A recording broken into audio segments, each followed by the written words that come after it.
Hello, Sean. Welcome. Wait, how do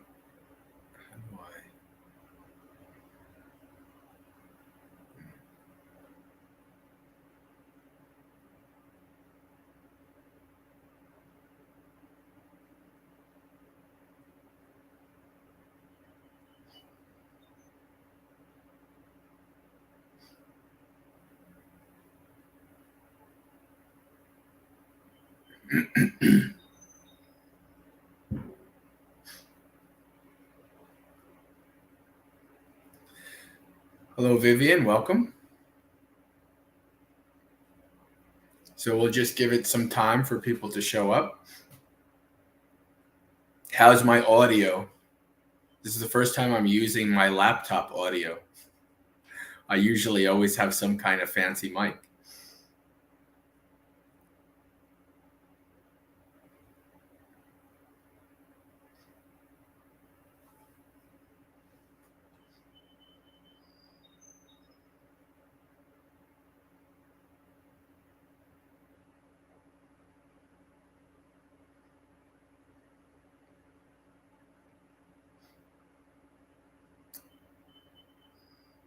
All right. Well, welcome, Metika. And Karen, John. Good.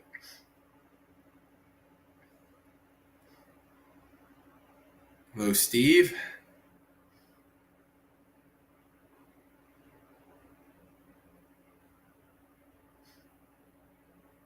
Hello, Julie. Welcome.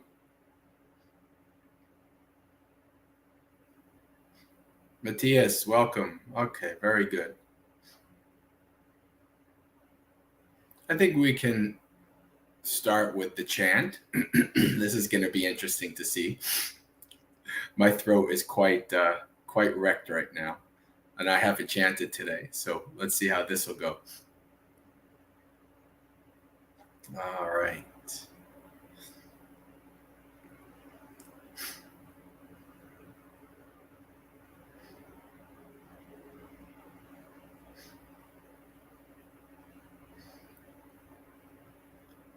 Paragamino gata. Namo tassa bhagavato arahato samma sambuddhassa. Namo tassa bhagavato arahato samma sambuddhassa. Namo tassa bhagavato arahato samma sambuddhassa.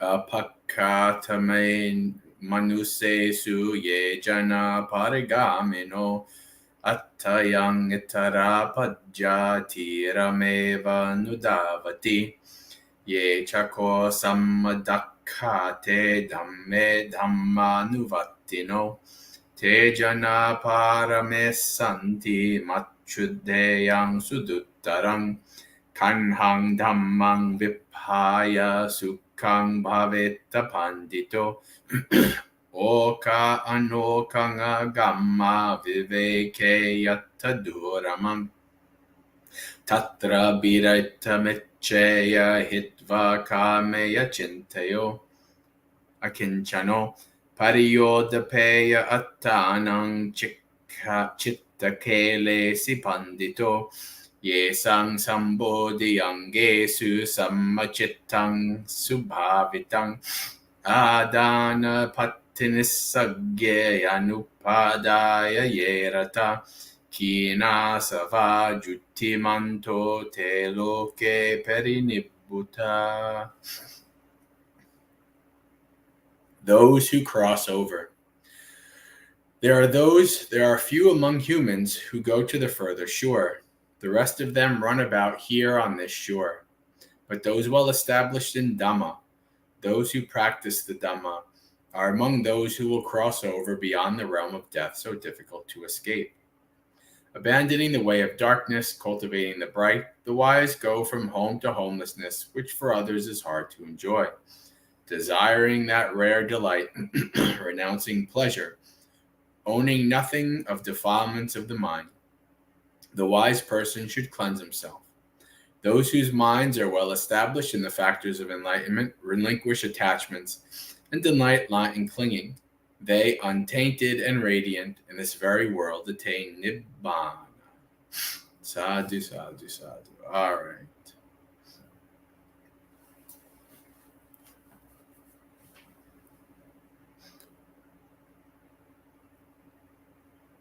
Only good sir asks, what does this mean? Well, I don't know what this is.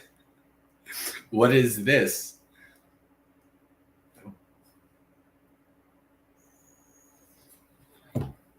So, friends, welcome to a short Dhammapalooza tonight. I ended up catching some kind of a little bug, so I'm sick. Probably nothing major, probably nothing that won't last a day or two, and then I'll be fine. But that's the danger of being around little kids. Little kids are little petri dishes. So I probably will not have the energy to do the full 2 hours tonight. We'll probably just do the first hour. We'll see. So if you have any questions you'd like me to answer, if you have any discussions, any topics you'd like me to talk about, we can do that. And I can do my best to go with it.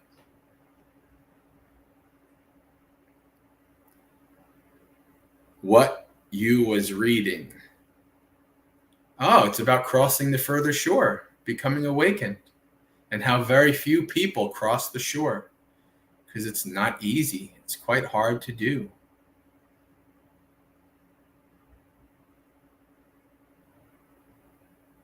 Relinquishing attachments and delight not in clinging, they, untainted and radiant in this very world, attain Nibbana.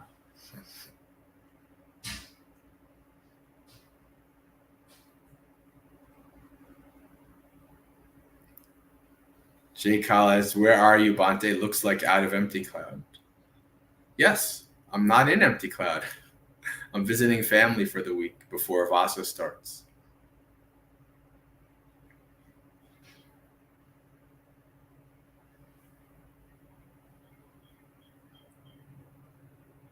Oh, we have somebody on Twitch? Oh, awesome. Hello. I just noticed. That's funny. Because nobody has ever spoken on Twitch.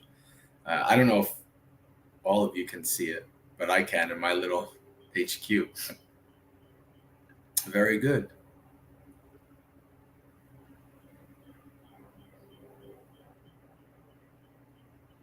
Hello, Yankee.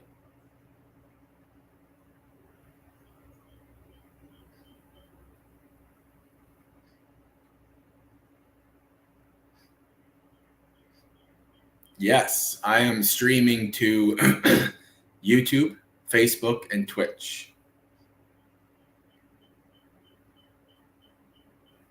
I can see when somebody types in, when somebody comments on Twitch, but I can't see when somebody comments on Facebook. Shows a couple people are watching on Facebook. I don't know if that's still the case. People kind of scroll by, and I think it counts as somebody visiting. All right.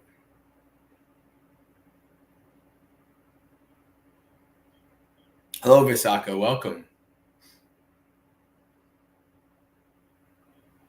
Yes, the 4th of July.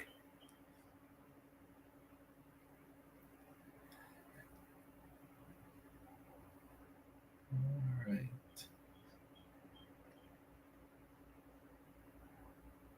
Steve, did you ask a question, or are you asking for forgiveness before you even post it? Did I see something?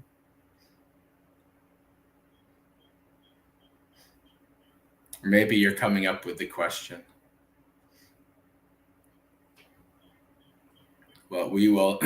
Jay Kala has a question here first. Could you talk a bit about craving for food?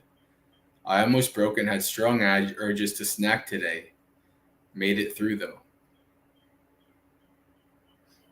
Well, did you get enough food for the day? Like, that's number one, right? That's number one. Did you get enough food? Did you get enough of the right kinds of food? Like for me, with my one meal, if my one meal is mostly only carbs, after about 3 hours, I'm starving. Like, carbs and I are not so good. I'm a high protein, low carb kind of person. At least that's what my body runs best on. But so those are like the first things. Like, am I getting enough food, and am I getting enough of the nutrition that I need? Then after that, it's reflecting on, why do you want to have that snack? Is it really something you need, or is it just that you're craving some kind of pleasant experience?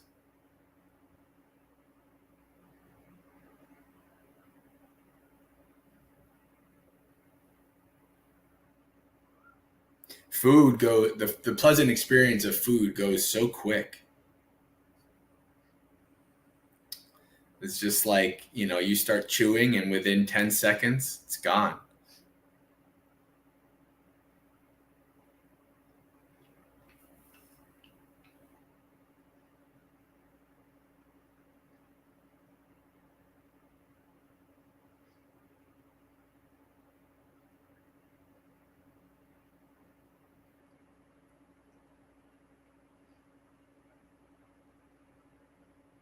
I did have enough to eat. I had urges to get some cookies and sweets, though. It was more of a mental craving. Did you have any cookies and sweets as part of your meal? Again, like the body craves sweet, sour, salty, all of these kind of different things. One of the reasons I ask about the meal stuff is because when you actually set it up correctly, I think you'll have less craving, and you'll also have more ammunition to fight the craving. Because it's like, well, I don't need it. I had a cookie at lunch, or I'm going to have a cookie at dinner, or whatever. I don't need one right now. Right now, it's just craving. Right now, it's just a pleasant experience. It's just searching for a pleasant experience. And when you set it up that way, it's a little bit easier to say, oh, okay, yeah, no, I don't need this. I don't need this. This is just searching for a pleasant experience.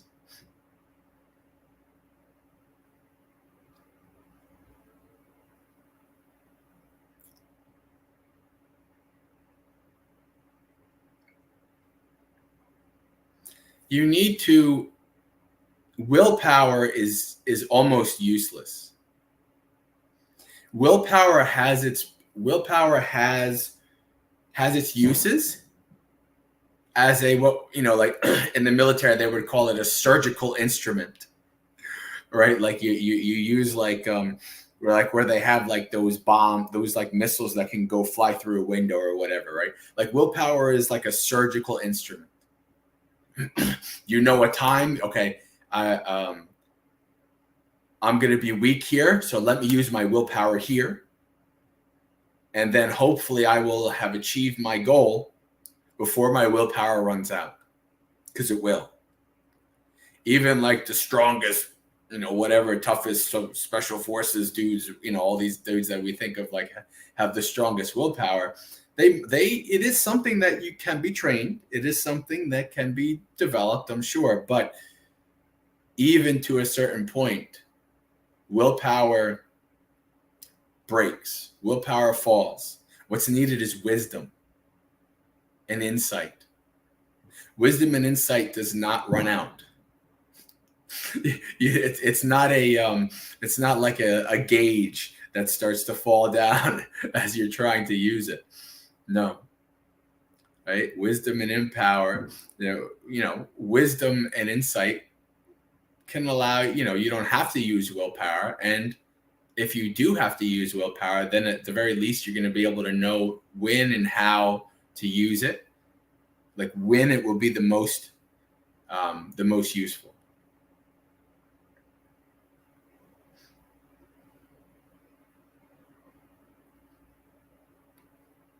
Because you can say, I don't need it. It's just, it's just cookies. I don't need it. But if the craving is strong enough, it doesn't matter. You can tell yourself all you want. And the other thing is, if you had a cookie,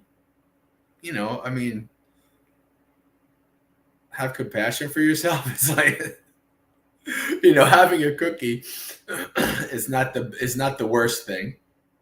Now, of course, it could steamroll into 80 cookies, which is something I'm familiar with. So sometimes you do have to be quite wary of that first cookie. But it is what it is.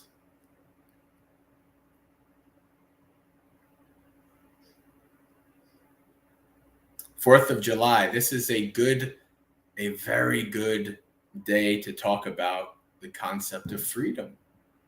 And what is the ultimate freedom?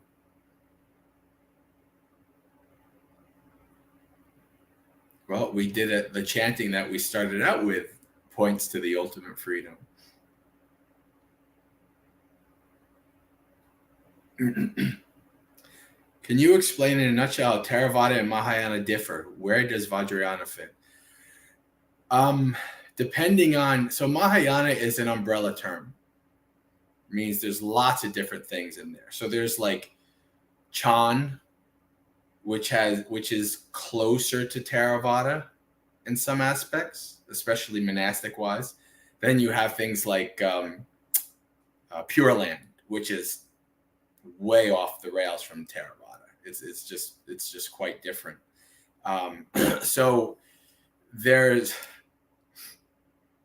I've gotten a lot of trouble for saying this, but I kind of view like Theravada, Mahayana, and Vajrayana, although Vajrayana existing as a third type of Buddhism is debatable. Even like Tibetans, or I've come across like Tibetan monastics that just say they're Mahayana. So it's debatable whether there's 2 or 3 types of Buddhism. But I kind of view them as the Abrahamic religions, right? Like Judaism, Christianity, and Islam. They have some core things, but can be very drastically different outside those core things. And those core things can fill a whole book. It's I think you could probably describe the differences between the traditions as an effect of time and distance. Over time and over distance, Buddhism changes, like everything else, like Christianity, like Islam, like any ideology, like any religion. Over time and distance, and when different cultures mix, right? The culture of ancient China is very different than the culture of ancient India. So you have things like monastic Vinaya of like Chinese monastics who can garden and things like that, where you don't see that in the original Vinaya. And so this is what happens. It just, over time and distance and culture, it changes. And they can be very, very, very different. Very different. Heck, even if you're like Maggaseka, you like follow the early Buddhist texts. Even Theravada can be quite different than the early Buddhist texts, right? Because Theravada didn't like stop changing. It grew too. It's changed and it's grown and it's adapted and it's added things like Visuddhimagga, commentaries, these kind of things. This is the nature of how these things go. And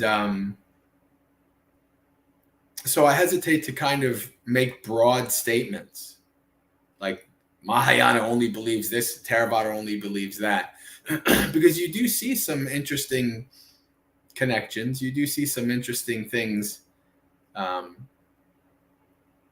but they can be very, very quite different. The goal can be very different. Like, the whole Bodhisattva vow changes things drastically compared to Theravada, compared to the early texts, like doing the whole Bodhisattva vow. Very drastic departure, very different. Although, no, I don't want to say it's a departure, because technically you do see it. The Buddha is a bodhisattva in the suttas. So you do see the concept of becoming a Buddha. But in terms of like aspirations for people to become, that's a very drastic different thing between Mahayana and Theravada. And so Vajrayana, you get into this tantric Buddhism. And of course, when I say tantric Buddhism, most people think of like Tibetan sex masters or something like that, which that is part of tantric Buddhism. But tantric, when we think of tantra or tantric, we shouldn't automatically think sex. Right? There's more, and I'm not a master at it because I could botch it if I go deep into it. But it's more about various like mantra practices and various techniques that can be different than you find in the suttas or Theravada or even Mahayana. So it's a huge world of Buddhism out there. Lots of different types, lots of different views, lots of different practices.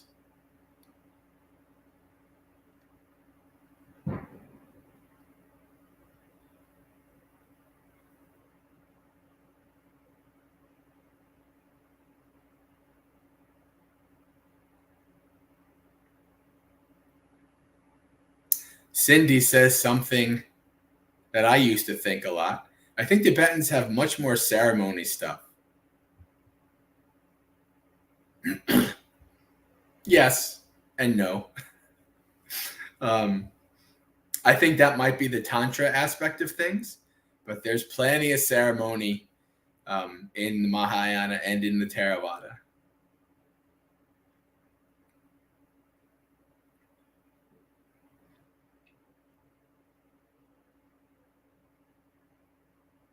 See, just going through Steve's comments here. It seems to boil down to liberation from the endless cycle of as a personal journey, view the Eightfold Path, or opposed to striving for liberation for all sentient beings. See, this is where it gets very different. Not even the Buddha in the suttas, not even the Buddha could bring beings to awakening. It says very clearly the Buddhas only show the way. And I'm not even sure, to be honest with you, what exactly it means to bring beings to liberation in the Mahayana sect tradition. I mean, it could just mean that to be teaching the Dhamma to them, right? It could just mean something I don't know. But see, this is the if you are familiar with the early texts, the whole Theravada is a personal journey, Mahayana is for all beings thing is full of BS. It's an absolute BS misunderstanding. Because if you see in the suttas, you see all the time that the practice is for yourself and others. Multiple places. This is for the one who practices for oneself and for others. Becoming an arahant is of great benefit to yourself and all the other people that are around you as well. There's just this extra added thing of, which honestly I'm confused about, because it becomes esoteric and you have to have people explain it to you and this and this and this. Of like, I remember my first retreat. My very first retreat was at a Mahayana place. That's where I became a Buddhist, right? Because there was no other place like it. There was no monastery in New Jersey. And I can remember my first retreat. they were taught to, I learned from these Chinese bhikshunis, and they were talking about how Arahant is the first level, and then there's all these levels over it. And I had been reading the suttas I had been practicing reading these suttas for like 3 years, 4 years by that point. So I'm like, how does this work? This is interesting. Like, there's like Arahant's only the first level, and then there's other levels ahead. And again, there's not enough time in this life for me to care about or to go deep into thinking, learning about all these things. There just really isn't. But it's can be quite different. But if you read the suttas, you'll see that there's no such thing as a selfish practice. That's a complete and utter misunderstanding of somebody who has not read the suttas. And of course, the suttas exist in the Mahayana, but most people are surprised to know that the suttas collect dust in the Mahayana and the Theravada. Most places don't read the suttas, don't teach from the suttas. They teach from Abhidhamma, Visuddhimagga, commentaries, etc. So the suttas either don't exist in libraries, or they're just like in a shelf somewhere in a cabinet, like collecting dust, not being used. That's the way it goes. That's why Bhavana Society, Bhante Ji's perception of teaching from the suttas, which matches with mine as well, that it was, I have a bug friend here with me. That is a rare thing. It's not. Maggaseka is having a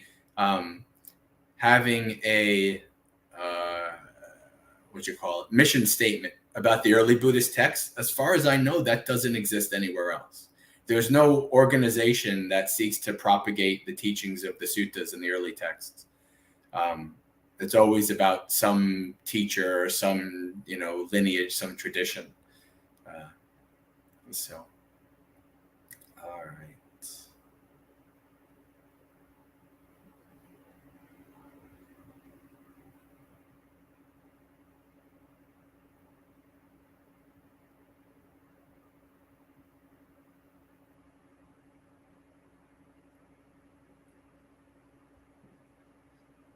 All right, I'm just going through the chat, going back.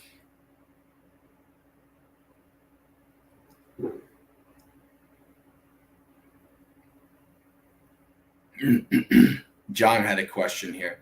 Since you're visiting family, has your family always been supportive of you on your Buddhist path? I have had some difficulty with family not being supportive. I don't know if the word supportive, more ambivalent. Like, me becoming a Buddhist had no impact on my family whatsoever. Nothing in my interactions with my family changed. Like, it wasn't like all of a sudden, like, oh, I'm not doing this, I'm not doing that. You should learn about Buddhism. So it was very,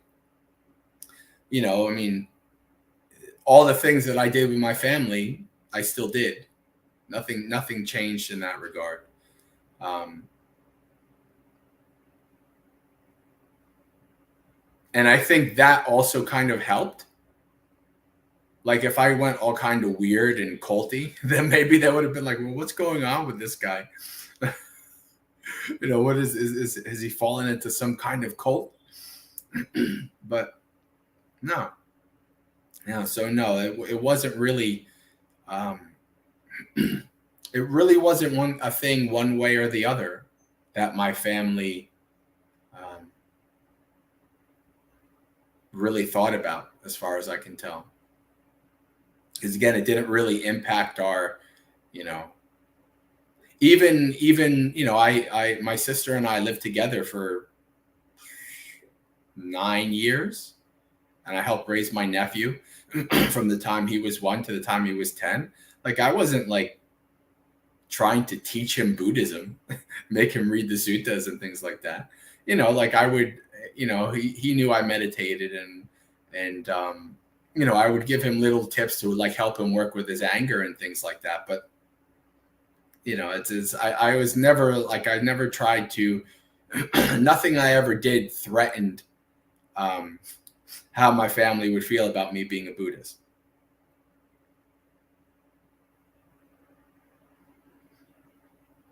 And I think that at least my parents, obviously, I think everybody would be happy if I said, okay, I'm leaving monasticism and I'm coming back. I'm going to get married and have kids and all that kind of stuff. Although I'm kind of getting a little old for that.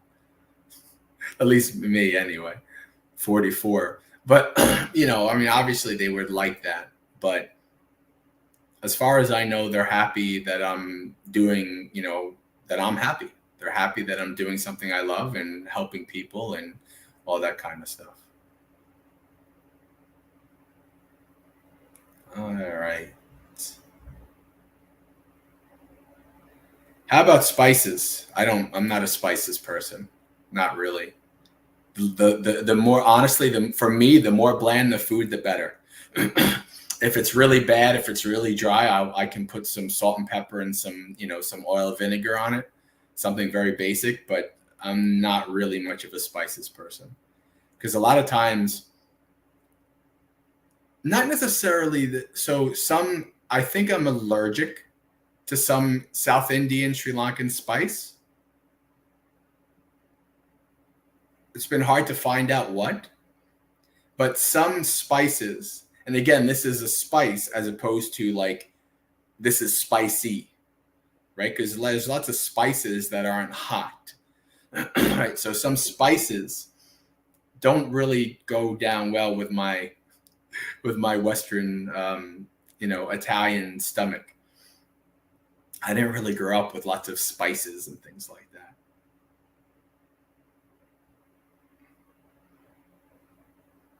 Oh, if making your veggies spicy helps you to eat the veggies, then that's fine. No problem. Yeah.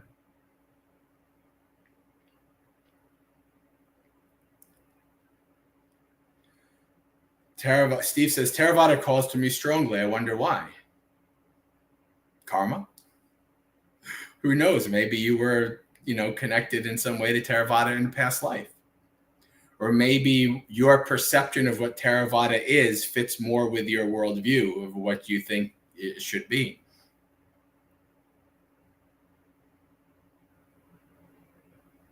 We live as Westerners, or non-Buddhists, or Buddhist converts. We live in a time unheard of in history where we can actually choose what type of Buddhism we want to practice that fits with our personality and our temperaments the most.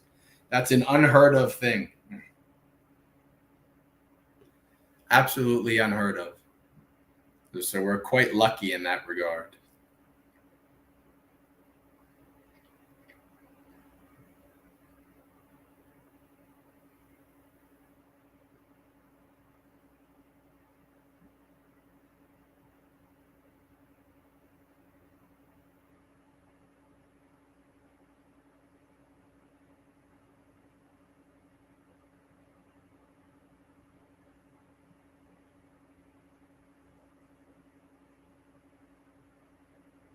Let's check in the chat. Cindy says, I want to hear the suttas very badly. Well, if you hang out on my streams and Empty Cloud streams, you'll hear the suttas quite often. Bhante Siddhaso is pretty into the suttas, although because of his Mahayana bents and past, he kind of we debate about specific things of doctrine. I think he has a little Mahayana in him. but Ayasoma is a bit more strict sutta person. But yeah, so if you hang out either of the two streams, then you'll hear lots of sutta things.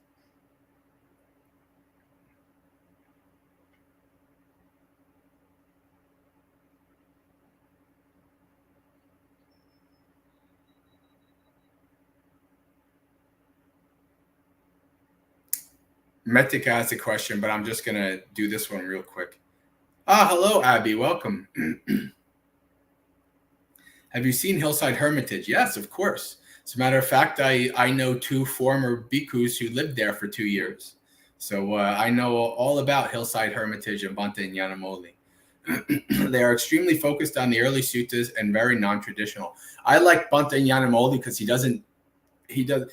One of the problems, and you see this in lay teachers, but also in monastic teachers too. One of the problems that we do to Westerners, and Ajahn Chah strictly said not to do this.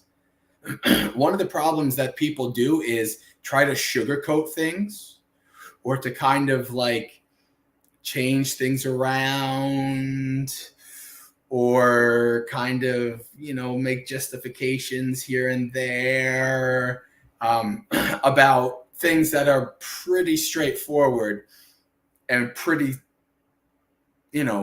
set in Buddhism.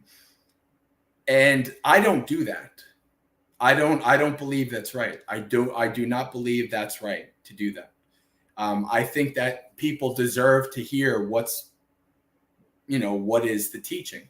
And Bhante Nyanamoli has that same kind of, he's probably less agreeable than me, so he's a bit more like, straightforward, but I love that kind of like straightforward, no nonsense, not trying to sugarcoat it for you kind of a thing.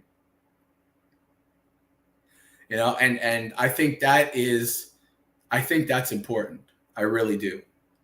And so I like Hillside Hermitage. I don't always agree because they add in some psychology, right? They have a little bit of like a psychology bent to them, but I think they're a pretty good resource. Well, most of you who know me, that I encourage people to listen from multiple sources, not just listen to one, right? Because if you're going to really understand the suttas, really understand the path, you need to listen to multiple sources. If you just listen to one, you're going to miss out on a lot. All right, Metika. Dear Bhante, how to skillfully relate to those who live with compulsive worrying and want those around to worry too? Lending an ear seems to encourage more of the same and leave us exhausted. Oh, Metika, I know this so well, especially the last couple of years with all the things of people, like the people who have the feeling of the sky is falling and things like that. And I've also been like, I've had, like, I can remember like when I was young, like when I was married, sometimes my wife would call me, like, you're so cold, right? Or my parents or my sisters would be like, why are you so neutral? Like, why are you so like rational and thinking about things? When we're supposed to be in a fight, we're supposed to be agitated. And that's just kind of how I've been. I think it's probably from past life karma, maybe as a monastic or whatever. But I kind of have existed most of my life as somebody who's calm, even my career, working child protective services, right? All the situations I was in, somebody who was mostly calm in a sea of people being anxious.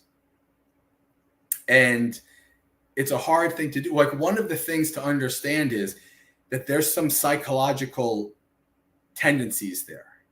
There are people who, like, if you know psychology, they have this thing called the Big Five temperament scale. One of the five is like, when I say I'm agreeable, that's one of them. Like, agreeable is like somebody who like doesn't want to cause any trouble, doesn't want, like, wants everybody to get along, these kind of things. I'm very agreeable. One of the five also is called neuroticism, tendency towards negative thinking. Now, I think if I took this test when I was younger, it would be different. But when I took it a couple years ago as a monk, my neuroticism was 0. Right. So I have maybe even a I maybe even have a blind spot in that regard. Right. Because I can see sometimes you have to worry about things. Sometimes there are things to worry about. And so, I have friends from college who I still know who were very, very negative back then. And now we're in our mid 40s and they're still very, very negative now. So you have to kind of, I think, come from that statement of understanding, like, some people are just like that. That's just how it's going to be. No matter how much you try to say, it's okay, calm down, statistics say, yada, yada, you're more likely to get hit by lightning. Yeah, none of that's going to work. That you can't rationalize to somebody who's in a very strong state, an anxious state. You can't rationalize somebody out of that. That's not how that works. And so I think the most important thing is to make sure that they're not controlling you. Like like you say, like they want you to worry too. They don't know, they can't understand why you're not worrying. And it's literally because they literally can't understand. You can't tell them why, because they won't understand. So sometimes but that you shouldn't allow yourself to become an anxious, crazy wreck, because it's basically somebody like who's slipping, in the quicksand, and they're grabbing at you to try to, to have you come down with them. Right? You don't want to do that. You gotta, have boundaries, protect yourself, and say, hey, this is my perspective. This is how I see things. And I know we see things differently, but I'm not going to, I'm not going to worry just because you want me to worry. It's not worth doing that. So sometimes you need boundaries. And sometimes you just have to let people sink in the mud themselves. Right? Sometimes you have to do that. I know Mahayana Bodhisattva, I was like, how could you say that, Bhante? Well, that's reality. Reality is sometimes, people are stuck and people are sliding, and you can put out a hand to try to help, but sometimes they're not going to take that hand. Or sometimes, this is like why when people like, like lifeguards, when somebody's drowning, they have to be very careful, because they know that what that person will do, that person is such an irrational state of fear and survival that person will try to drown you to get up. And then you're both dead, right? So it's not worth being both dead. If somebody's going down, you can try to help them. It may work, it may not, but you shouldn't get dragged down with them.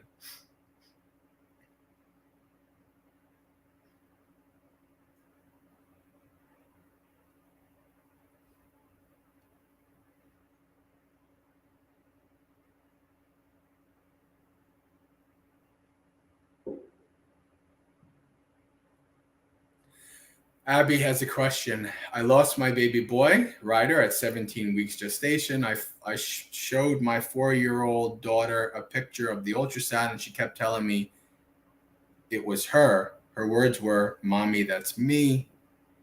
Well, I told her it was her brother, but she was very straightforward in telling me it was her.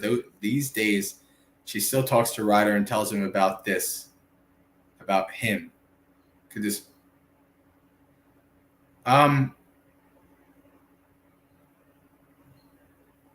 you saying, so I guess what I'm missing here, but what I'm getting from the context is that your daughter was born after this. So I mean, could it be rebirth? Possibly could be. There's no way to know. If the karma of that person is strong enough, so your daughter, if you've been, connected in some way for many, many past lives, then it's possible that, the first time didn't work, and then the second time it's the same being. It's quite possible. Is it? We don't know. There's no way. There's nobody in existence. Only a Buddha could tell you if your daughter was, was your original boy Ryder. Only the Buddha can tell you that.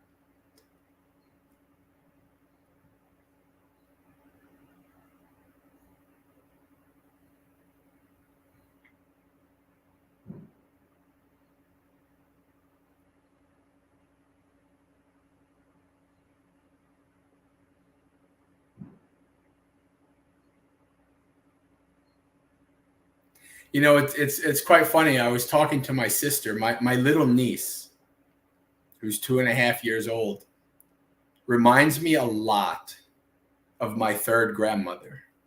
So I call it. I had a third set of grandparents. I was so lucky I had three. Although this was the grandparents that was actually next door.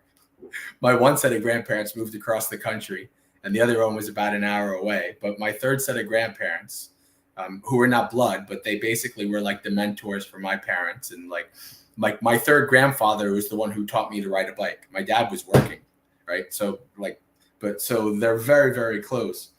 And I told my sister, looking at my her daughter, I said, reminds me a lot of Anne, just like the face and like, just like the temperament, like the mindset of this, it's like, reminds me a lot of, third grandma. And she's like, could it be? And I says, well, it's possible. I mean, we shouldn't get too attached to like, because a person we knew was a female or a male in a past life, that they would again be a female or a male and we would know them. We shouldn't get attached to that, but it's possible. Who knows?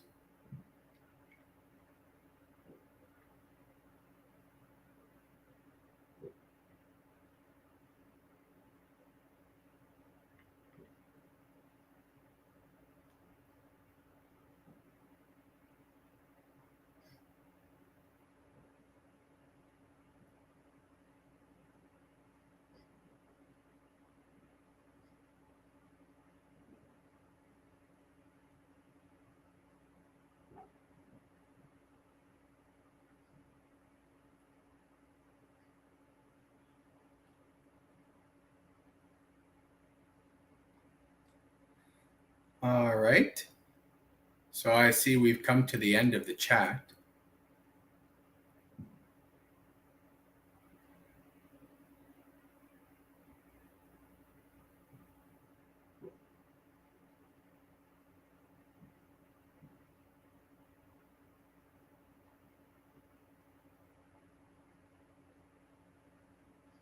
Oh, we have two people on Facebook.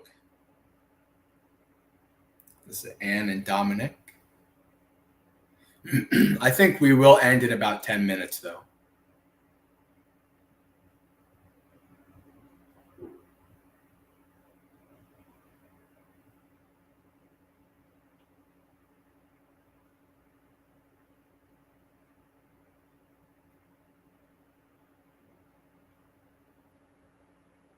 Do you have any thoughts on the different views of Paticca What do you think of the commentarial interpretation?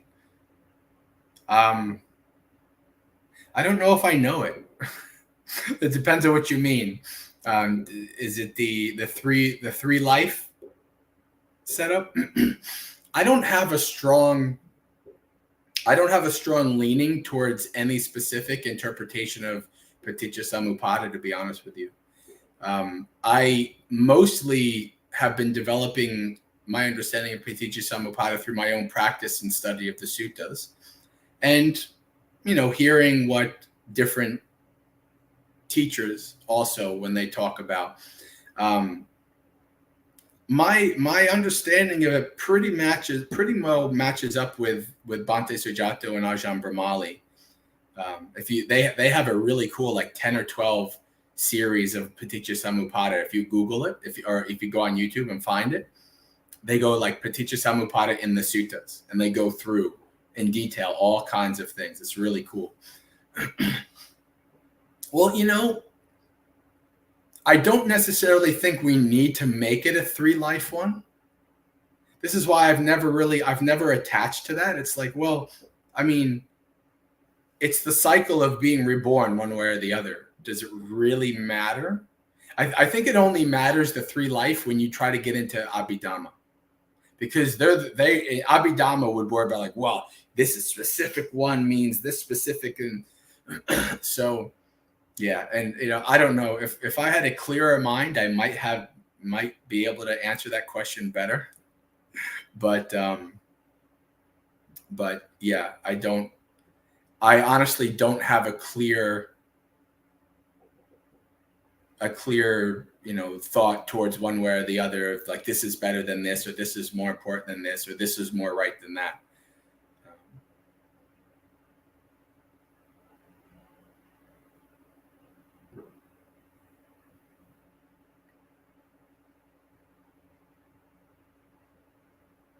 Bhante, I posted Ask a Monastic also. Well, that's good. If you post on Ask a Monastic, you can have the chance of having Bhante Yutta Dhammo, Aya Pasana, Aya Sudhamma, Tan Pamuto, or myself answer their questions. So that's good. You might get a good amount of different answers. But I can talk about this. I'm getting head pressure when I meditate. Are you aware of any causes?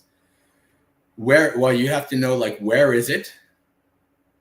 Is it something like, like right here, and you're like focusing really hard on the breath going in and out? There's a lot of possibilities there. So more clarification would be best.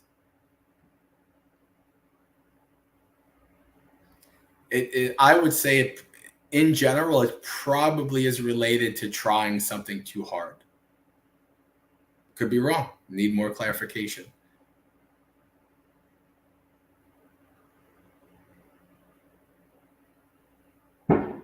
Metika says, are there any plans for an online retreat? Yes. Yeah, the second week in August, I'm doing my sutta retreat.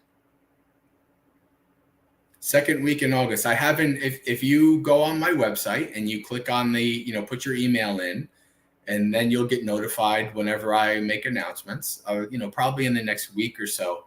I settled on the dates with Bhante and Aya so that it was not going to be, a bother to them. Because, Bhante and Aya now are doing things like we're going to be going into New York City on Pindapat on Saturdays and things like that. So if I do a retreat, that all that kind of stuff is affected. So one of the downsides of living in a monastery, like for instance, there's at least 7 or 8 or 9 of us who are missing the morning monastery experiences that I normally do every morning at 8 o'clock.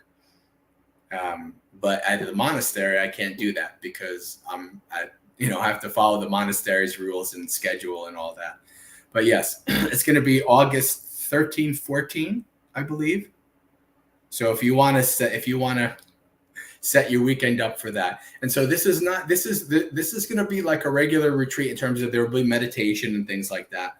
But this retreat is going to be about, I'm developing it from scratch. I've never heard of a retreat like this. I've never seen there's sort of kind of a retreat like this that Bhante Ji does at Bhavana, a sutta retreat, although it's not really like a beginner tutorial kind of a thing, which is what I want this to be. I want this to be like, oh, you're having trouble with the repetition, you're having trouble with the context, you're having trouble understanding any of these things, you're having trouble understanding what the Pali word is, that's what I want this retreat to be.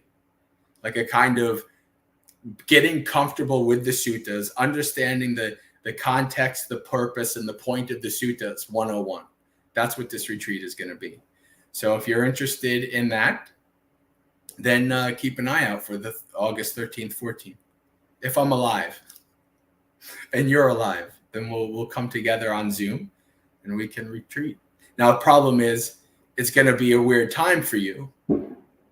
It's going to be, so that weekend you might have to switch around because you're in Europe and I'm going to be on East Coast USA. It'll be a 3-4 hour difference, Metika, but it might be worth it. Make it, because it's on a weekend, makes things a lot easier. If it was me like 10 years ago and I had the chance to do a retreat that I really wanted to do, but it was Zoom, obviously Zoom didn't exist when I was doing this, then yeah, I probably would have stayed up late for a weekend to do that. All right.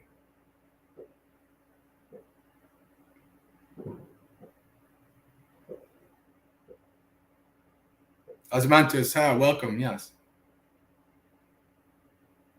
This is not myself. Dare I ask for a future Abhidhamma retreat? I know like basically this much about the Abhidhamma. I would never do it justice, and I would never attempt to. There are many, many, many Sri Lankan like Abhidhamma masters. Like look for a retreat with them. No, I'm not going to. If somebody was really interested in the Abhidhamma, I would only make things worse by teaching them anything about the Abhidhamma. No, so it definitely won't come from me.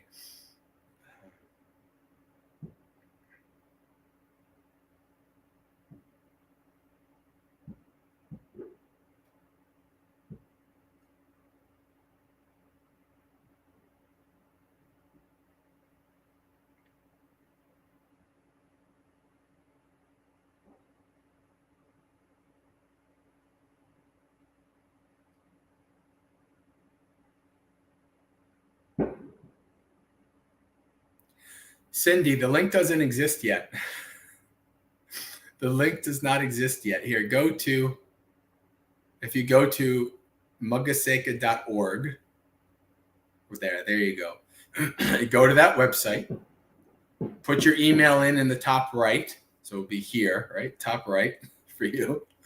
And then you'll get a notification when I make it.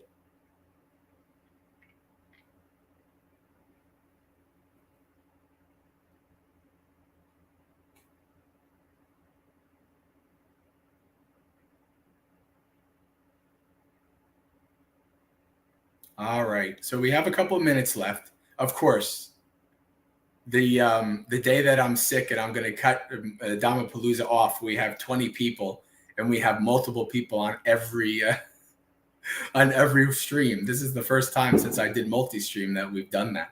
That's good.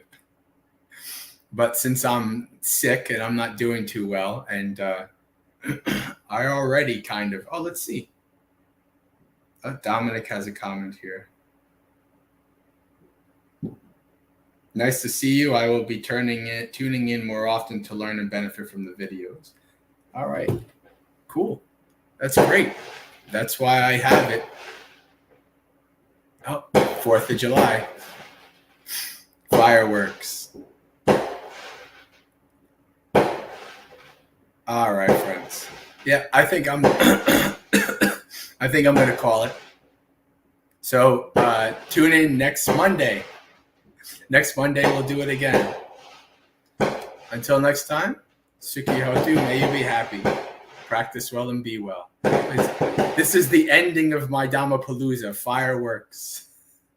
I couldn't have planned it any better. If you can even hear that. I don't know if you can hear it. Okay, friends. Sukhi Hotu.